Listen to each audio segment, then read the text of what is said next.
La irrupción de la inteligencia artificial ha provocado ya muchos cambios en el ámbito laboral, tanto para empresas como para trabajadores. Según un estudio elaborado por el banco estadounidense Goldman Sachs, alrededor de 300 millones de puestos de trabajo a nivel global podrían automatizarse con la implementación de la inteligencia artificial.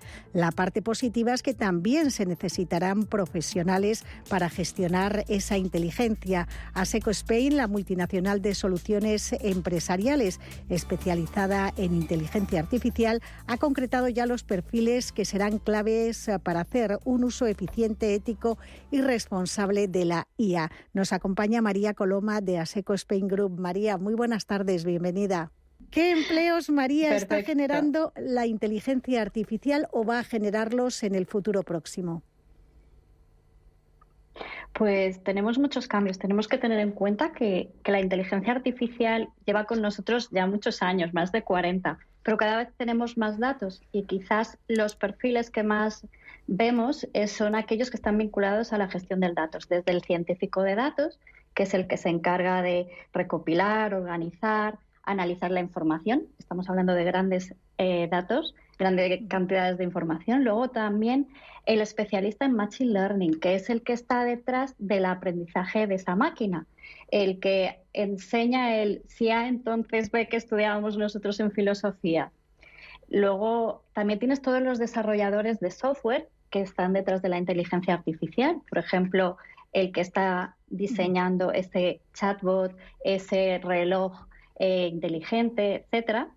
También estarían los ingenieros de robótica, ¿no? Hablábamos también, por ejemplo, de lo que pueden ser cualquier utensilio que utilizamos en casa para limpiar, ¿no? Los robots de limpieza. Y luego también están aquellas personas que trabajan con estos perfiles para poder darle un diseño mucho más atractivo, mucho más fácil para los usuarios, que son los especialistas en experiencia UX.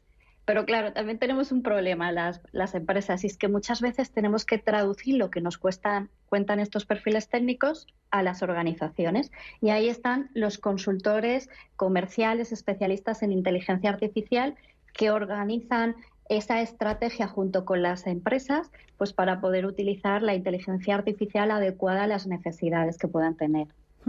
Y María, ¿cómo está transformando la inteligencia artificial el panorama laboral? Es decir, ¿hay en peligro muchos puestos de trabajo que también, luego también va a haber expertos que se tengan que reintegrar a las empresas, pero se van a producir muchos cambios? Va a haber cambios. Creo que más que centrarnos en el foco de el miedo a lo que va a venir, tenemos que centrarnos en qué puedo hacer yo para adecuarme a esa nueva realidad, ¿no? En las empresas estamos mejorando nuestros procesos internos, estamos automatizando procesos. Todo ello pues implica que tiene que haber alguien detrás que nos permita o nos ayude a mejorar esa automatización, y que es posible que esa persona que automáticamente hacía esa función que no aporta valor tenga que reinventarse hacia otro puesto. Pero no solo estamos hablando de procesos o automatización, también estamos hablando que las empresas estamos entendiendo una nueva manera de relacionarnos entre nosotros. Y luego, obviamente, tenemos que aprender de las tecnologías. Hay un caso que es bastante ejemplificador de lo que te estoy diciendo, ¿no?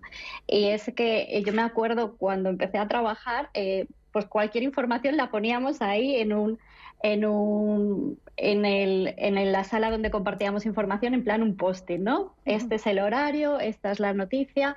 A día de hoy ya tenemos chatbots a los que cualquier persona puede hacer una pregunta, por ejemplo, en mi campo, en el campo de los recursos humanos, sobre la nómina, sobre cuándo empieza el horario de verano, y el chatbot le da la respuesta a esa persona. Eso significa que también cambia la manera en la que yo me voy a relacionar con él, porque esa persona ya no me va a buscar a mí, lo va a encontrar todo en el chatbot. Entonces tenemos que idear, pensar en nuevas estrategias para que esa comunicación con las personas de nuestro equipo no se pierda, y todo ello implica que yo tengo que aprender cómo utilizar un chatbot y que el usuario tiene que aprender a utilizarlo. Entonces, cambian procesos, se automatizan procesos, todo ello puede repercutir en los trabajos que tenemos, pero también se crean nuevas sinergias de comunicación o de relación, y también tenemos que aprender a utilizar las herramientas que tenemos a nuestra disposición.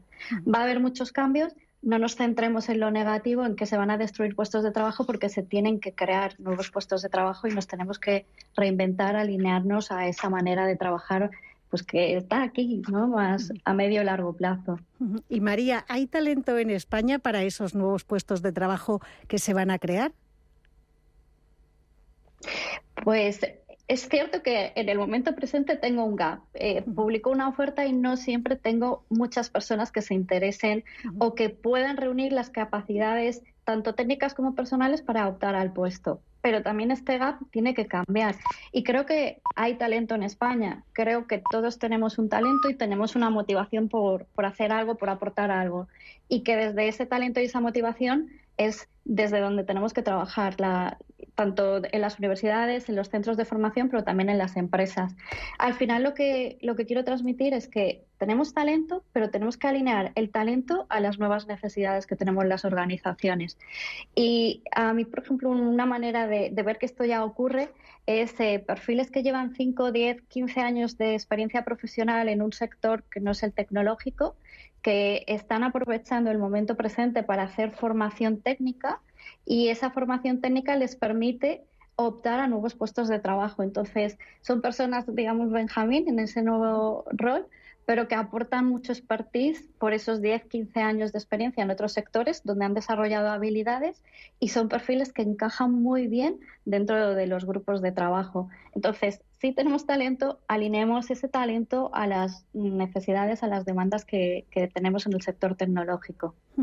¿Y qué están dispuestas a pagar las empresas cuando consiguen uno de esos perfiles tan buscados? ¿Cómo son los salarios? Bueno, esto es una de las dificultades que tenemos en el sector tecnológico. Quiero decir, desde un punto de vista económico, puramente económico, en tecnología se paga en torno a un 50% más que en otros sectores, es decir, ya estamos pagando más. Lo que pasa es que no solo se reduce a la parte económica, lo que buscan los perfiles potenciales. Cuando hablas en entrevista, o cuando también alguien hace una entrevista de salida, cuando te da un feedback de razones por las que también busca un cambio, siempre ponen en valor la flexibilidad, tanto para desempeñar la función desde cualquier sitio, en cualquier horario. También te hablan del proyecto. Ten en cuenta que los perfiles tecnológicos son perfiles que están en constante formación, en constante aprendizaje. Entonces, el propio proyecto tiene que incluir tecnologías punteras y tiene que permitir ese aprendizaje. Como buscan ese aprendizaje continuo, también te preguntan sobre los planes de formación y de desarrollo. Pero aún así, a pesar de que eso es fácil y a pesar de que pagamos el 50% más que en otros sectores, nos estamos encontrando una rotación bastante alta. Es un momento en el que hay cierta tensión a nivel salarial. Entonces, tenemos que seguir trabajando estas políticas retributivas, porque tenemos que entender que tenemos que trabajar con una perspectiva de carrera, es decir, que yo te pueda ofrecer un salario que te pueda mantener en los próximos años. Tenemos que seguir entendiendo que hay también un salario emocional y que eso lo está pidiendo y lo está reclamando cualquiera de las personas que buscan empleo. Y cuando encontremos el equilibrio entre el ingreso económico por ese trabajo, pero también las prestaciones más emocionales, más sociales, más de equipo, pues será cuando tengas a una persona que, bueno, pues cuando a alguien le toque a la puerta para otra oportunidad, pues se plantee el quedarse contigo. Entonces, tenemos tensión a pesar de que pagamos ese 50% más, pero tenemos que seguir trabajando no solo en políticas retributivas, sino en políticas de fidelización. Y María, cuando se habla de inteligencia artificial, todo el mundo se refiere a ChatGPT. ¿Hay vida más allá de ChatGPT? Pues espero que sí. Mira, el ChatGPT a Sheila, que es de mi equipo, le encanta, ¿no? Y cuando me explicaba un poquito la utilidad que le daba, pues yo me acuerdo pensar, ostras, esto es el Wikipedia, esto es el rincón del vago que teníamos. Es decir, tú ahí das información y te da muchas oportunidades, en este caso también para, por ejemplo, crear una oferta. Pero tiene que haber vida más allá. Está toda la parte de robótica, está también todo lo que es temas de lenguaje. Entonces sí hay más vida. Es más, ya se están creando aplicaciones un poco imitando el ChatGPT, pero más orientados a lo mejor áreas o necesidades más concretas, pero sí, el ChatGPT no es el final de la inteligencia artificial. Vamos un poquito más allá y vamos a ver que habrá más avances. ¿Tú crees que se va a necesitar una regulación laboral especial cuando hablamos de inteligencia artificial? No deja de ser algo sensible. Sí, y es uno de los temas que más me gustan, ¿no? Por varias razones, porque yo comentaba, llevamos más de 40 años con inteligencia artificial, pues